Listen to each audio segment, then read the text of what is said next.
Otep, bien-aimés frères et sœurs, vous connaîtrez la vérité et la vérité vous affranchira. Ça, c'est pas moi qui le dis, c'est la Bible qui le dit. Mais moi, je vous dis mieux.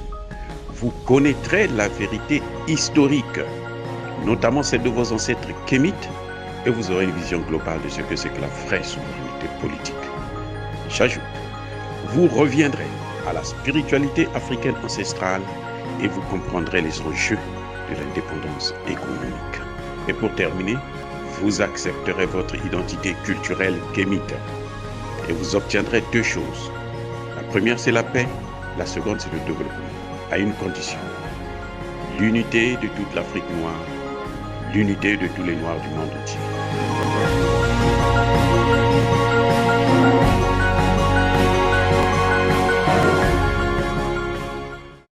Otep à tous, bienvenue sur la chaîne des panafricanistes, par essence, par conviction et par excellence. Celle des citoyens kémites, par nécessité et obligation de combat. Nous sommes une chaîne qui n'est guidée que par nos ancêtres, et rien que par les ancêtres qui appartiennent à l'égrégore du monde noir. Par conséquent, nous ne croyons en aucun Dieu venu de l'étranger. Toutefois, cette vidéo n'est aucunement destinée à inciter à la haine ou à la violence. Car nous menons un combat politique, géopolitique et géostratégique contre l'impérialisme, le colonialisme, le néocolonialisme et l'endocolonat. Sur la base du principe fondamental hérité de nos ancêtres, qui est celui de la Mahat, c'est-à-dire vérité, justice. Notre rôle est de dire la vérité afin que justice soit rendue à l'Afrique. Il s'agit pour nous d'apporter notre modeste contribution dans cette noble lutte en faveur de la souveraineté, la dignité et l'unité africaine. Et ça, c'est le panafricanisme. Ceci dit, aujourd'hui, je veux vous parler de l'avenir de Guillaume Soro. Aujourd'hui, on le voit à Bruxelles, en France, un coup en Afrique, il tourne par-ci par-là, et Alassane Ouattara est derrière lui. Alassane Ouattara le cherche. Alassane Ouattara veut la peau de Guillaume Soro. Alassane Ouattara veut la tête de Guillaume Soro. Il est prêt à parier sur la tête de Guillaume Soro. On l'a vu tout dernièrement, comme par hasard, chaque fois que Guillaume Soro sort, on trouve quelque chose à lui reprocher. Dernièrement, ce sont des armes qu'on a soi-disant découvertes dans sa maison. Il avait des armes de guerre. Il n'est plus là depuis plusieurs années, mais quand même, il y a des armes de guerre qu'on trouve dans sa maison. C'est une injustice caractérisée et notoire, que nous condamnons. Parce qu'on ne peut pas persécuter un homme politique de cette manière. Ce n'est pas Guillaume Soro qui est en train de gérer la Côte d'Ivoire en ce net moment, c'est Alassane Ouattara. Et Alassane Ouattara, son rôle, c'est d'amener les Ivoiriens à bon port, c'est-à-dire développer la Côte d'Ivoire, pas faire ce fameux métro français, hein, qui est hyper et super cher, parce que on a surfacturé ce métro, juste pour donner à la France encore plus de mainmise sur nous, plus de poids, de force, d'énergie pour nous dominer, pour nous coloniser. Ceci dit, cette injustice, nous l'avons condamnée. Mais il y a une chose que tout Ivoirien, que tout Africain devrait reconnaître. C'est que c'est Guillaume Soro qui a fabriqué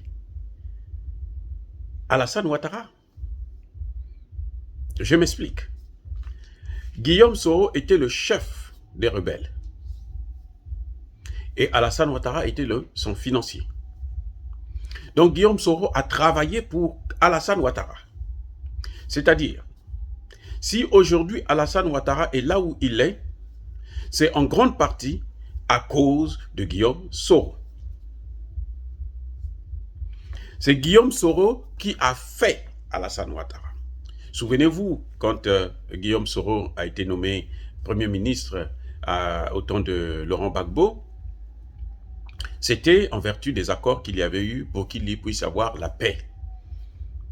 Et Guillaume Soro n'était pas du côté de Laurent Gbagbo, il était du côté d'Alassane Ouattara. Il soutenait Alassane Ouattara. C'était son homme, son bras armé. C'était lui qui contrôlait les rebelles, ces militaires qui voulaient absolument prendre la capitale de Abidjan afin de donner le pouvoir à Alassane Ouattara. Vous voyez, cet homme a été utilisé. Il y a eu un accord, tout le monde le sait, Guillaume Soro l'a bien dit lui-même, qu'il était question que, après Alassane Ouattara, ces 2 mandats, c'est Guillaume Soro qui devrait le remplacer, comme si c'était leur chose, comme si la démocratie était déjà connue d'avance. Hein. Ça, c'est les fausses démocraties où, en Occident, on sait déjà qui va gagner l'élection, qui sera candidat, qui ne le sera pas. Parce que ça devient de la magie. Hein, même si on est des experts en politique, mais l'élection, personne ne peut savoir ce qui se passe dans la tête des électeurs. Les sondages, on a vu que les sondages ne servent pas à grand-chose puisque il y a des gens qui vous disent qu'ils vont voter pour X alors qu'ils voteront et en réalité votent pour Y. Il y en a qui répondent juste pour vous faire plaisir et puis bon, ils ne vont même pas voter carrément. Donc, Guillaume Soro est en train de payer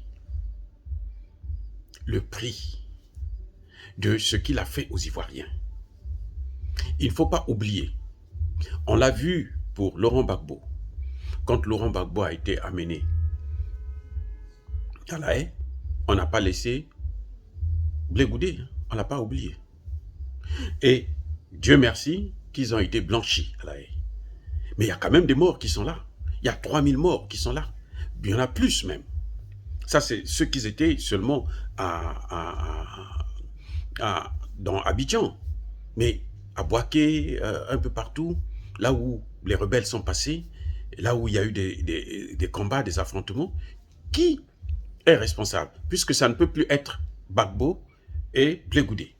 Ça ne peut être que du côté de Alassane Ouattara. Et Alassane Ouattara était avec qui? Son bras armé, c'est qui? C'était bien Guillaume Soro. Pourquoi Guillaume Soro veut plutôt Alassane Ouattara veut carrément tuer Guillaume Soro? Pourquoi il veut le neutraliser? C'est parce que Guillaume Soro connaît beaucoup de choses que jusqu'à présent, il ne nous a pas dit. Il n'a pas sorti encore tout le dossier. Comment ils ont été manipulés tous les deux par la France. Comment la France a fait pour renverser Laurent Gbagbo. Vous voyez, il n'est même pas capable de vous dire la vérité. On a vu récemment comment notre maman, notre sœur, Simone Gbagbo, a fait une déposition, mais alors un discours clair pour le soutien du Mali. Vous avez entendu Guillaume Soro sortir le soutien du Mali ouvertement, pour le soutien de la Centrafrique ouvertement. Lui, il cherche seulement les voix des Ivoiriens pour qu'ils puissent revenir au pouvoir, continuer à faire ce qu'il avait commencé avec Alassane Ouattara. C'est une guerre entre deux personnages d'un même camp. C'est à l'intérieur de la famille que ça se passe. Donc, en principe, les Ivoiriens n'ont rien à voir avec ça. Les Africains n'ont rien à voir avec ça. Le sort de Guillaume Soro, il fait que payer. Parce qu'il a aujourd'hui le sang des Ivoiriens dans ses mains, le sang des Africains dans ses mains. Et je suis désolé, mais c'est une guerre entre les deux leaders qui n'arrivent pas à se partager le pouvoir. Et c'est ça que je voudrais vous faire comprendre.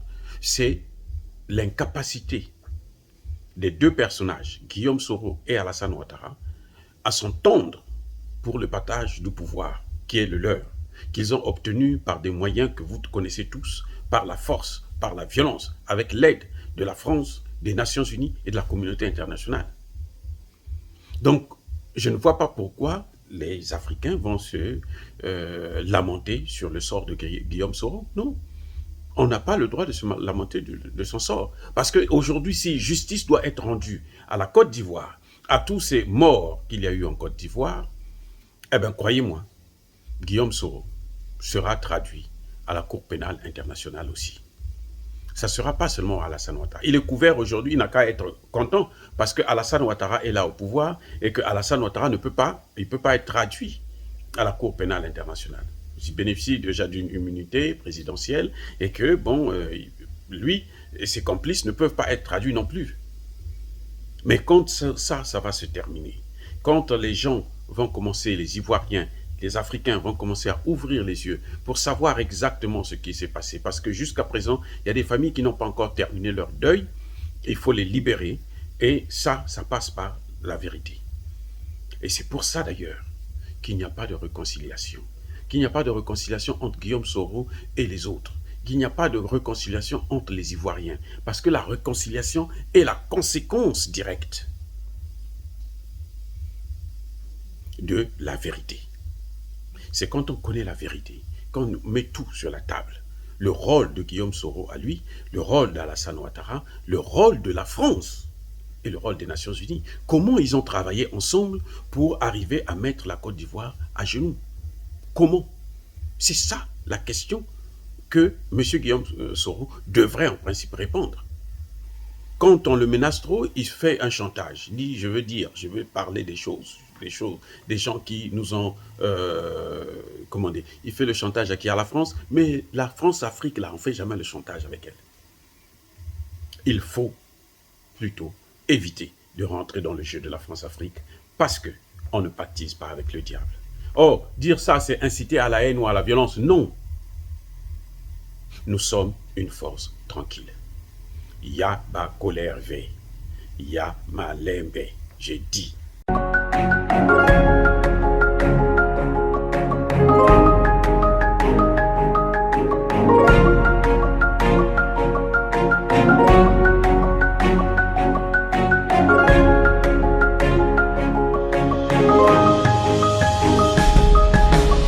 Eux, ils marchent par la foi et non par la vue. Mais moi, je vous conseille vivement de marcher par la connaissance scientifique et historique, notamment celle de nos ancêtres kémites, par les 5 sens et par l'intelligence. Otep, vive l'Afrique éternelle et que Dieu vous bénisse. Abou Abia.